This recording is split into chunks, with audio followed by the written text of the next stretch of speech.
국내 유일의 당첨 가점 찍는 청약 전문가 박지민입니다. 월용이라는 필명을 사용하고 있고요. 월급을 용돈으로 쓰고 싶다는 직장인들의 염원을 담고 있습니다. 현재는 강의와 육아와 또 투자를 겸하고 있고 월용 청약연구소 대표를 맡고 있어요.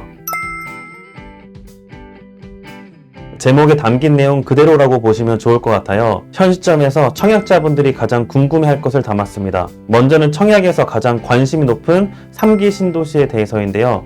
무성한 소문 중에 과연 누가 당첨될 수 있을 만한 청약 스펙인가를 단답형으로 결정할 수 있도록 썼습니다. 그리고 이 책의 핵심 주제라고 볼 수 있는데요. 본인의 처지에 따라 맞춤으로 자가 점검할 수 있는 내용입니다. 책만 읽어도 주택수, 가족수, 분양가, 규제 타이밍에 따라 청약 여부와 당첨 가능성을 가늠할 수 있도록 썼습니다.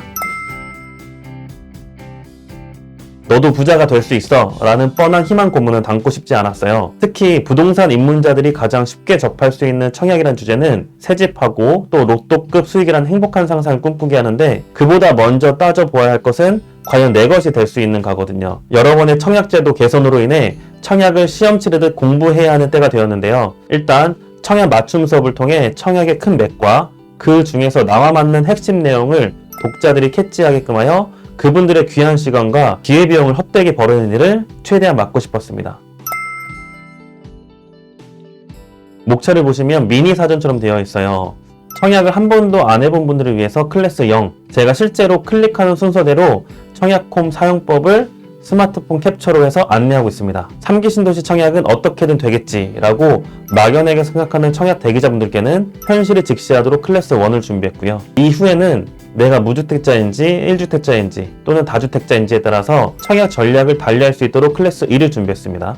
싱글, 기혼, 분양가족, 또 분양가에 따라서 당첨을 기대할 수 있는 점수대를 나눠놓은 내용은 클래스 3하고 클래스 4에 담겨 있습니다. 여기까지가 초보자 그리고 청약을 좀 알아본 중급자에 해당한다면 클래스 5와 6은 좀 더 딥하게 들어갔습니다. 부동산 정책이 발표될 때마다 지역별로 청약 결과의 편차가 심한데 그 변천사 중에서 틈새를 공략할 수 있는 청약 방법이 있고, 또는 청약 조건이 부족하여 청약을 포기할 분들을 위해서도 분양권을 아예 사버리자 라는 투자에 관한 내용도 있습니다.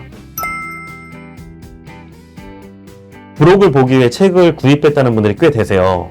올해와 내년에 분양할 아파트 목록을 전국으로 대상으로 쫙 펼쳐놨는데, 분양권을 사서 내 집 마련을 하거나 투자할 분들을 위해서 역시 전국을 대상으로 분양권 매매 가능한 아파트를 전수조사해 두었습니다. 또 분양권 전매가 금지된 아파트 중에서는 입주권은 매매할 수 있어요. 그래서 해당 아파트는 책 속에 별도 표기를 해 두었습니다. 괄호 표시로 옆에 입이라고 보이는 게 입주권입니다. 아마 보시기에는 굉장히 편하실 건데요. 그리고 청약 제도와 부동산 정책이 매년 여러 번씩 바뀌잖아요. 그러다 보니 매년 업데이트를 해달라는 서평도 여러 개 보았습니다. 그래서 마음의 준비를 하고 있습니다. 주택을 갖고 있는 분들도 새 집에서 당연히 살고 싶겠죠. 그런데 아쉽게도 현재 청약제도는 무주택자에게 당첨의 기회를 더 우선시하고 있습니다. 유주택자한테도 두 가지 방법이 있어요. 내가 거주하고 있는 지역이 비규제 지역이다. 그러면 1순위 청약자가 됩니다. 당첨이 될 수 있다는 얘기예요. 그런데 나는 규제 지역에 살고 있다. 이 경우에는 1순위 청약 조건이 안 됩니다. 그런 경우엔 그래서 분양권을 사면 됩니다. 근데 세금에서 불리한 부분이 있기 때문에 면밀히 따져서 분양권을 샀을 때 불리한 부분도 피해갈 수 있어요. 무주택자분들을 위해서 클래스 6에서 이 부분을 별도로 설명하고 있습니다. 먼저는 청약을 준비하는 전국의 모든 무주택 청약자입니다. 현재 부동산 정책은 무주택자한테 초점을 계속 맞추고 있어요. 정책의 제목을 보면 실거주를 위한 이런 등의 문구를 자주 볼 수 있는데, 실제로 청약에서도 실거주를 위한 무주택 청약자 배려가 많습니다. 예를 들면 추천제도 무주택자 우선으로 한다, 또는 규제 지역에서는 유주택자 청약 접근 자체를 차단한다, 이런 식으로 말입니다. 두 번째, 어떤 분들이 읽으면 좋겠냐면, 현재 주택을 갖고 있는 분들은 주변의 가족, 친구, 동료들에게 주택 구입에 대한 전도사가 되거든요. 결국 여러 번 입 아프게 설명을 해야 되는데 그분들의 수고를 덜어드릴 만한 책이 될 겁니다. 그래서 이 청약 맞춤 수업은 가까운 지인의 사례보다도 어느 정도 공식력을 갖춘 이 전문가의 책이 때론 약발이 먹히기도 하거든요. 당첨이 될 수 있다, 또는 포기하자, 조금 더 기다려보자 라는 이런 확실한 방향성을 얻을 수 있습니다.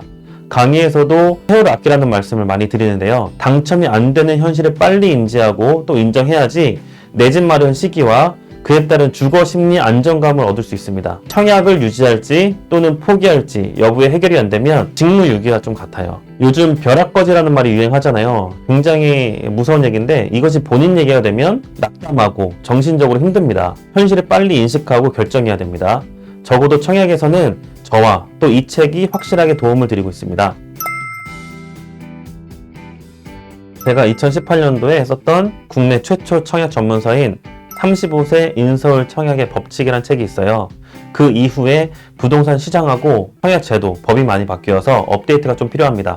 일단 그 부분을 고민 중에 있고요. 또는 지역별로 더 구체화시켜서 본인 거주하는 지역에서 그동안의 청약의 흐름에 현재는 어떤 대응을 해야 할지 지역별 원포인트 내용도 구상하고 있습니다. 아울러 지금과 같은 청약 분양권 강의는 계속 이어나갈 예정입니다. 요즘엔 청약도 대출과 세금에 맞물려서 세심하게 점검해야 될 부분도 많습니다.